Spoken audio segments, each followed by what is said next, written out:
At any given time and in any given place, I'll run into people down and discouraged. They say, "Father, I don't understand it. I sent my kids to Catholic schools from grade school through high school and college, and they no longer go to church. What did I do wrong?" Sometimes their discouragement is mixed with anger, concluding that maybe the thing they'd done wrong was to send their children to Catholic schools. While there are many reasons behind the departures of young people from the faith and practices of their parents, we must honestly admit that Catholic education has failed them. It has not prepared them to face the challenges of what Pope Benedict has called a dictatorship of relativism. I think that's why Pope John Paul II wrote an apostolic constitution about Catholic universities entitled Ex Corde Ecclesiae, or From the Heart of the Church. It's also why he wrote an encyclical in 1998 on faith and reason.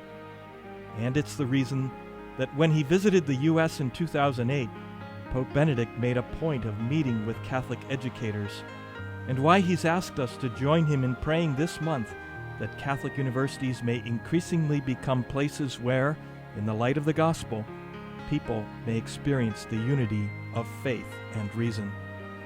Our world has divorced the two.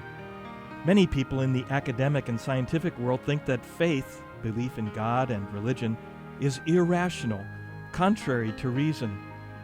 But the reality is quite the opposite, according to the Catholic faith and our recent popes. In his encyclical, Pope John Paul said, "Faith and reason are like two wings on which the human spirit rises to the contemplation of truth. Just as a bird needs two wings to fly, so does the human spirit need both faith and reason in order to find the truth." The crisis in education that affects not only Catholic universities, but all institutions of learning and our culture and our world has to do with truth. The world echoes Pontius Pilate in the cynically rhetorical question he put to Jesus, who said he came to witness to the truth. Truth? What is truth? The world has become increasingly relativistic, convinced that there is no objective truth, that everyone has his or her own truth. When he met with educators at Catholic University in Washington on his visit to the U.S., Pope Benedict affirmed the existence of objective truth. He said, "It is important to recall that the truths of faith and of reason never contradict one another. The Church's mission, in fact, involves her in humanity's struggle to arrive at truth.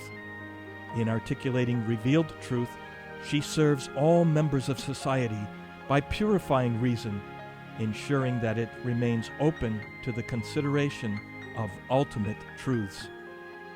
In other words, truth is more than scientific fact. Our world has a lot of scientific knowledge and advanced technology, but this kind of knowledge isn't enough. What's needed is also a growth in wisdom, or, as Pope Benedict put it, truth means more than knowledge.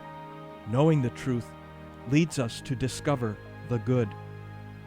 This is where the Church comes in, where our intention this month talks about the light of the gospel bringing unity to faith and reason. Pope Benedict challenged the educators and us with these words: "A university or school's Catholic identity is not simply a question of the number of Catholic students. It is a question of conviction.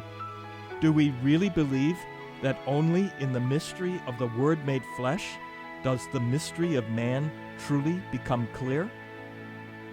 That question Pope Benedict asks is based on a quote from the Second Vatican Council's document, Gaudium et Spes, on the Church in the modern world, where we read in number 22, "In reality, it is only in the mystery of the Word made flesh that the mystery of man truly becomes clear.